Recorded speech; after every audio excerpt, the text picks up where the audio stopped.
Greetings, DFG here, Gideonsflight. I hope everyone is having a good afternoon. I just wanted to take a moment, just as a follow-up on the video that the seminar and video that I conducted and presented about a week and a half ago, and the subject matter was suicide. And I thought that it would be a good idea just to come back and sit down and just talk to you one-to-one to maybe affirm a couple of things. First and foremost, for you all who reached out to me to share your appreciation of me being, transparent and talking about personal matters that far too often men in particular don't share with others. And I want to thank you for that. But along with that, I want to say to everyone, who can see me and hear me on this video, that my sharing was about being transparent, but more than transparent, my sharing was to have a clarion call to reach out to everyone, men and women, to warn all of you all of us, to make sure that we were aware of a crisis, that's going on, but very seldom talked about, but is affecting families all over the country and all over the world, quite frankly. And when you look at something as serious as, as losing loved ones, prematurely, and that's what happens with suicide. Suicide is the number 10 cause of death right here in the United States. And when you think in terms of who commits suicide, well, if you want to look at it from an ethnic standpoint, then white males constitute about 16% of all suicide victims. Then after that, you have Native Americans and Alaskans, and then a little bit farther down on the scale, Hispanic and African American men combined are about 11% of suicide rates. And what's really discouraging about it is that for every successful suicide, there's 25 suicide attempts that actually, well, they attempted to kill themselves, but they just were not successful. And if you want to look at that, a roundabout number, according to the American Foundation for Suicide Prevention, that is about approximately 454,000 suicide attempts every single year in the United States, and about 44,000 suicide attempts are successful. And that's real serious. If you want to look in terms of age groups. Right now, males between the ages of 44 and 60 are the number one group for suicide, or number one group for casualties due to suicide. And then you have, second to that is the age group from 30, to 44. And what's really concerning is both of those groups are increasing every single year. And in the last 5 years, for example, the group from 44 to 60, that group suicide rate has increased by 10 times. And just for the females that are listening to me as I share this information, because I'm going to share a couple of solutions as well, so I don't want you to think I'm just here to spout off a bunch of statistics. But again, for every males, and that could be boys too, are 3.5 times more likely to commit suicide than females. But on the other side of that, females are 4 times more likely than men to attempt suicide.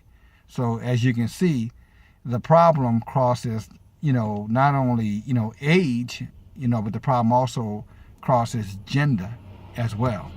And when you start looking at, now go back to what causes, or what are some of the root causes for men. A lot of it has a lot to do with pressure, the pressure of being the breadwinner in the family, the pressure of having to be Superman. And what I mean by Superman, that regardless of what's going on, we have to put on, or we're being told we have to put on this false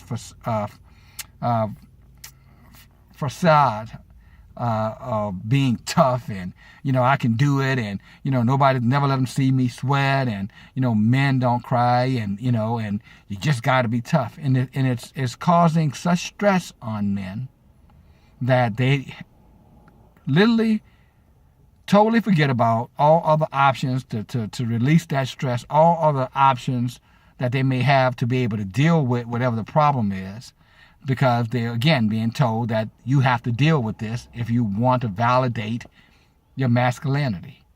And, through my own personal experiences, as I shared on the previous video, it's just sheer foolishness. It has nothing to do with that. I am very masculine as a male. I'm very, leadership centric. I'm very independent, as a male. And I pride myself in being a man. So it has nothing to do with that, and a very strong man. But yet, I fell victim to the wrong kind of thinking. And because my thinking, deceives me into believing the lie that no matter what, I had to deal with my issues. I had to accept my issues.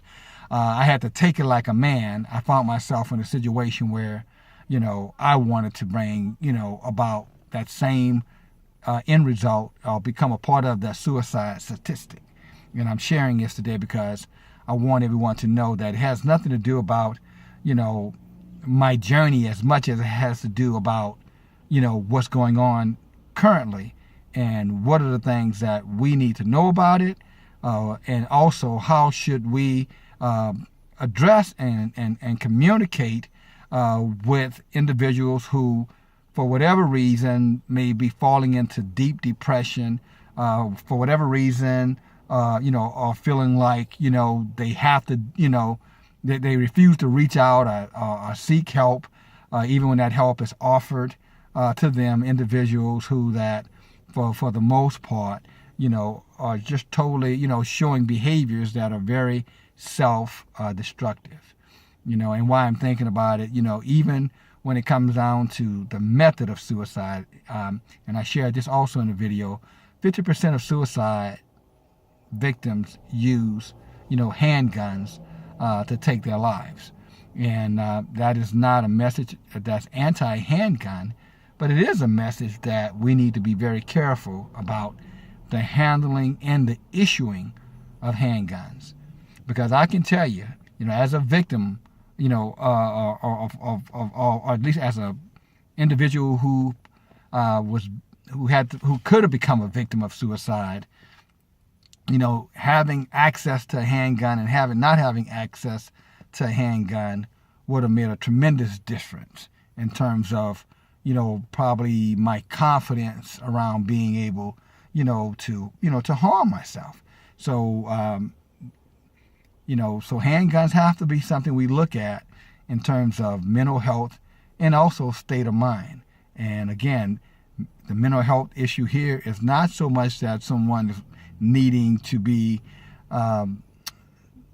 medicated or being in an environment where they need to be taking something to calm themselves. No, the medication I'm talking about here is, number one, suicide prevention programs, where there are help groups such as Gideonsflight, where men can talk about the things that are concerning them, where men can come to be, encouraged by other men, that they can vent with other men, that they can hear the stories of other men, the like stories, so that they know that they're not alone and they are okay and they're safe to be able, to be transparent and open up. So my reasoning, for sharing that was that I felt like for me to ask others to open up, then I had to be willing to open up as well, and also, be transparent as well, and not worry about if people would think that I'm soft, or people would think that, whatever people will think about, or people think about when they see a man, share something as personal, as this particular subject that we're talking about. And so I went first so that those who will go second and third can be very confident. It doesn't take away from your manhood. It doesn't take away from your self-respect. It does not take away from your ability to provide. It doesn't take away from your ability to be recognized. it has none of those things. All those things are illusions of that are being predicated by old school, old time, long time folklores and fables, and and just quite frankly, untruths that have been pushed down in many cases generation to generation to generation, as a test of manhood. And it's not a test of manhood, in terms of having problems. It's not a test of manhood to want to talk about what's bothering you. It's not a test of your manhood to feel victimized, and let it be known that you feel victimized. Is not a test of your manhood to be emotional about things that are important to you. What it is a validation of your humanhood, that you're a human being. Okay? So more to come. I don't want, to go on and on with it, but, if you check out the second video that I'm going to be posting today, I'll talk more in terms of, how I found help and how I believe that help is available to everyone, whether, you think you can get support or not. And equally, again, how do we help those who are suffering but not want to come forward, but how do we identify them and how do we start the conversations? Okay? So thank you for listening.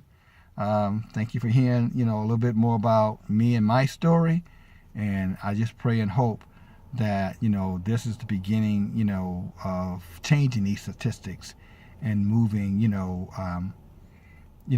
mankind and men and women to a favorite verse of mine. I'm saying, it's in the book of Deuteronomy, and I think I want to say chapter 30 or 31. It's when God's talking to the Israelites. He said, choose this day, life, or death. But then he went on to say, he said, I put before you the choice of life and death. Choose life. Thank you. Now DFG, Gideonsflight. Goodbye, everyone.